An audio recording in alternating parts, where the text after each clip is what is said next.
Yung magandang araw mga Katongs TV. Ayan. Good morning po sa inyo. Ayan, maga-maga tayong nagkatubig. So binuksan ko na nga po yung imbornal doon, ano. Kasalukuyan pumapasok yung tubig doon sa palay. Pero yan, bago yan, pakita ko po sa inyo tong punla natin yung sitaw, ano. Pangalawang araw pa lang po yan mga Katongs.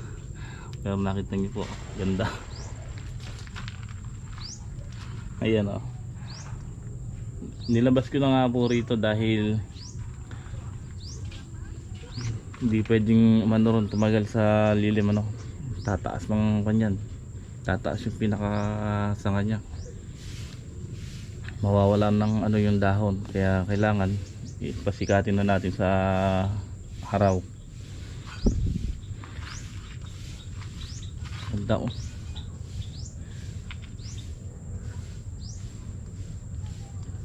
Ayos. So ngayon, habang nagpapatubig ako rito, ay lilinisin ko yung pagtataniman neto, yung pagtataniman ng sitaw. Ayan sinasabi ko mga Katongs, ano. Kaya ipinunla ko to kasi nga hindi kung yung ating pagtataniman, ano, kumbaga hindi siya masyadong nakagayak. Kumbaga dito lang din sa kung saan sa gilid ng kalsada maraming kalaban. Nandiyan po yung mga langgam, yung mga susohong, yung mga kumakain ng buto. Kaya yung tanim ko dito sa gilid na maraming namatay, nawala yung mga buto, no? May mga tumatangay. Kaya ayan, naisip ko ipunla para sigurado. Kaya ganda ng punla. Ganda ng dahon, no?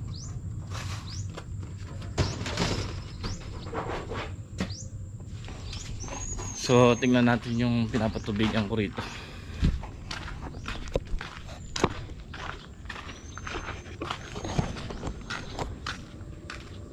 Tibag na naman yan, magos.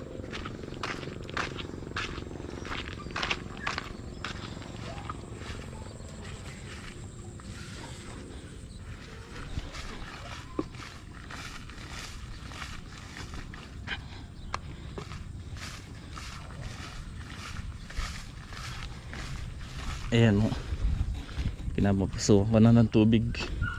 So kanina ko pa binuksan yan. Inuuna ko lang yung gawi rito.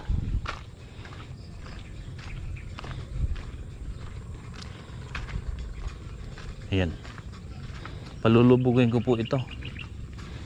Palulubugin ko yung ano ito, yung palay, para mabasa yung itlog ng paru-paro. Maraming itlog. So yun po kasi nagkukos ng stem borer. Pagka yung itlog nun napisa, magiging uod, papasok sa mga ubod ng palay yun, ano. Habang nag-i-spray ako kahapon ng pandamo, marami akong nakita ng mga nagsisiliparan. Kaya papalubugin ko saglit na isang araw.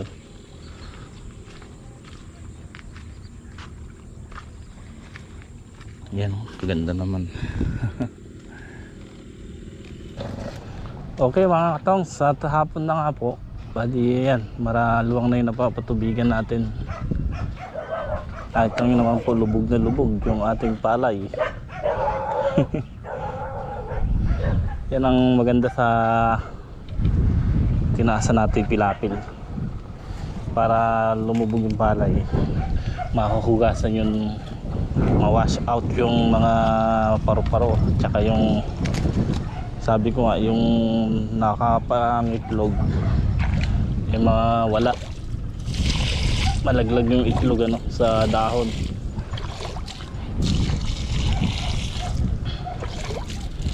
Pero magdidilig muna tayo ng sigarilyas, papaya.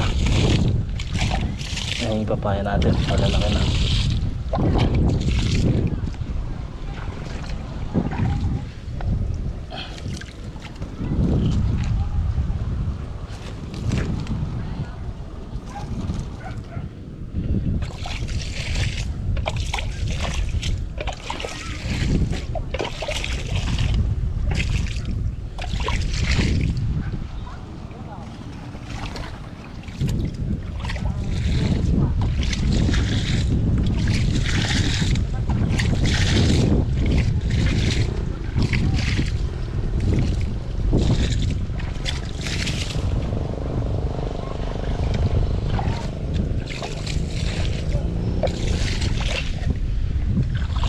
mga paru-parong puti na yun.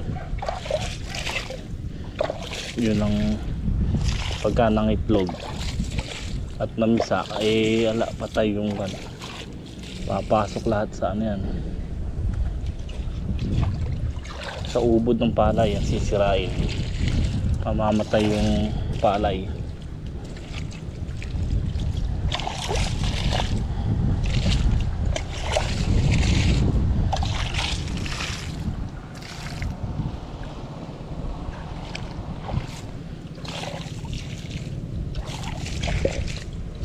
Nagiging kwan na yan, laging basa yung lupa nito, nagkatubig ni pitak.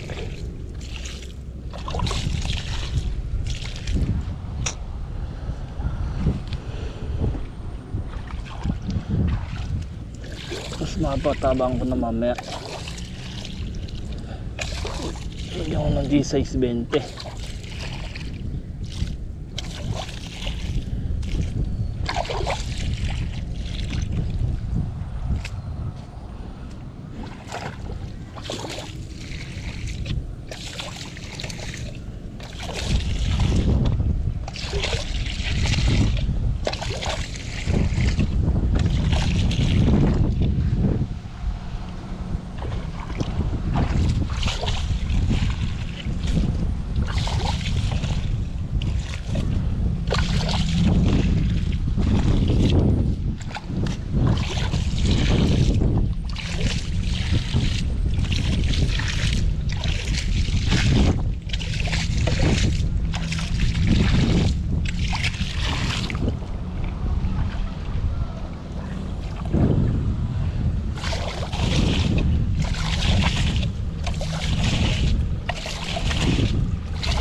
Alright mga katongs, tatasahan na natin to kasi gabi na.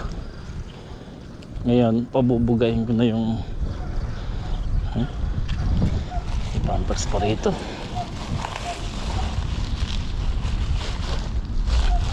Kunin natin yung mga dahon.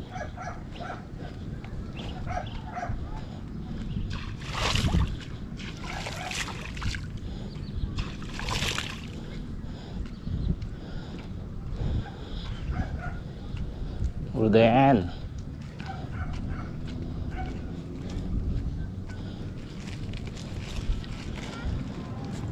Kunin natin yung mga dahon na pinalod sa sulok.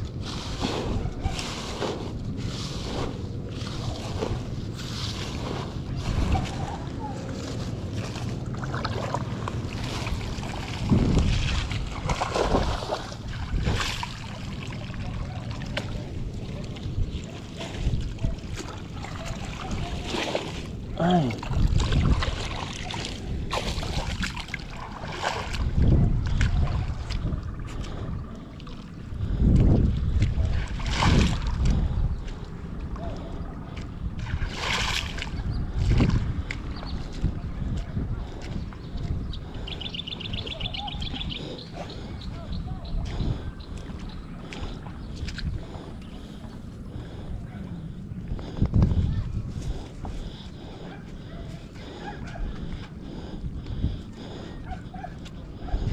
Tatasahan ko na para bumuga na rin sa kabila.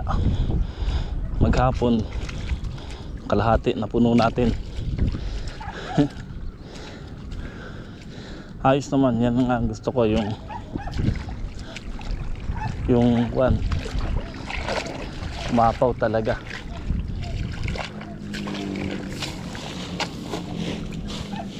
Yan o, hinango ko kanina to kasi tatabon lang yung pang sa palay ito, kaya kailangan natin alisin. Walang laban yung palay dito, galing doon sa Nara.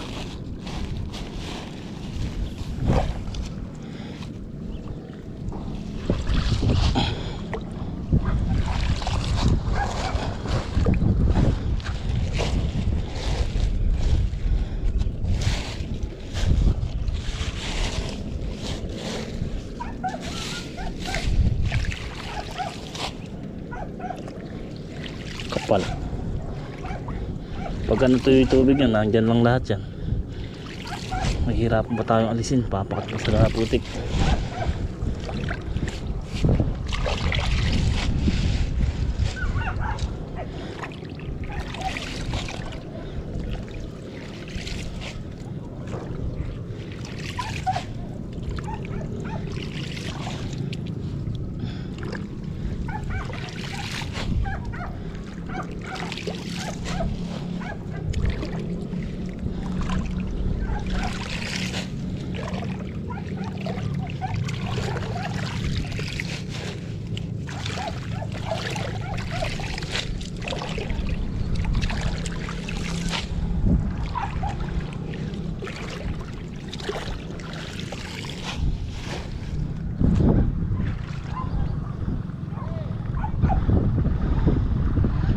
Parang dagat tuloy mga katongs.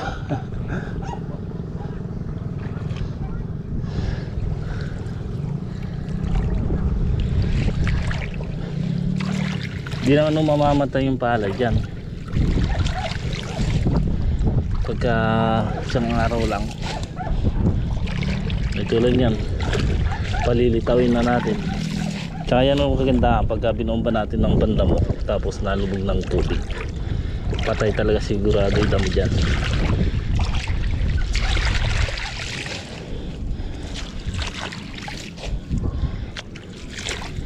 Hindi tayo gagawa ng pigtas.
Yung mga porporo nagliliparan.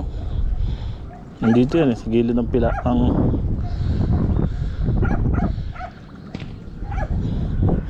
dito na mahayo sa gilid ng pilapel sa damo. Yan.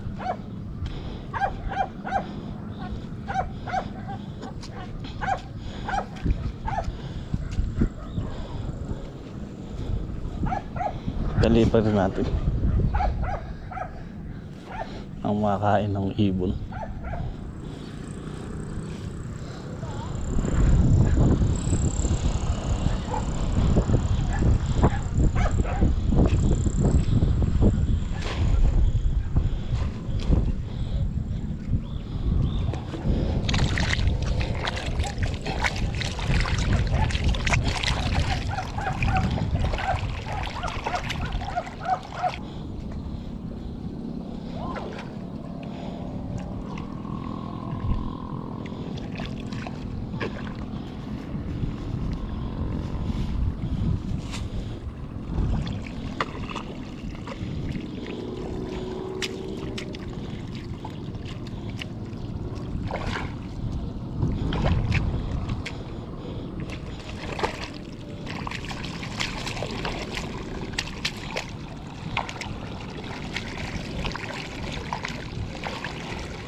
Ay.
Dahil patay na paru-paro. Yung mga ganyan po, ang itlog na yan parang BSF. Pagka ng itlog babaksak na yan. Kaya yan yung mga nagkaroon ng itlog sa dahon. Kaya ang rason ko, bukod sa ilulubog ko yung bagong bombang pandamo, para mamatay din yung mga itlog ng paru-paro sa dahon.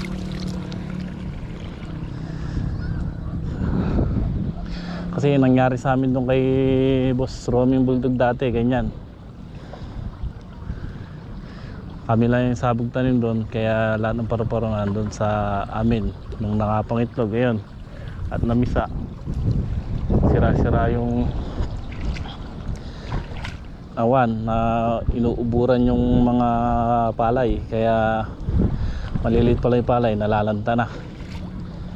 Ano yung mga napisang uod pumasok sa ubod ng palay. So okay na yung natin, ginawa nating tasan nito at matutuyo-tuyo na yung nasa taas na yun.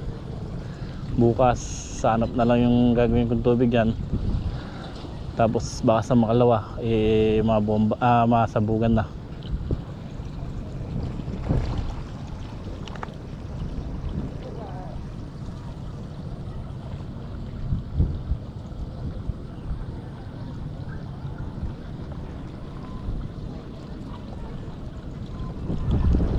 Ito, ganda. Ito, kaganda rin nito. Tumubo yung dating palay. Ayan o mga katongs, yung isa nito. Yung dating palay po yan. Ayan, tumubo.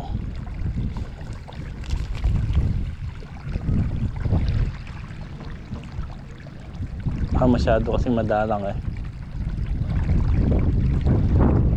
masayang lang yung marami naman sigurong mga sobrang punla dito mahihingi, kasi karamihan mga katongs dito puro puro tanim, puro nag-hybrid. Ako lang po ang nagsabog dito. Kaya ayun, ako lang po talaga nagsabog dito, sabog tanim. Kaya karamihan dito puro punla. Ako nagsabog tapos nauna pa.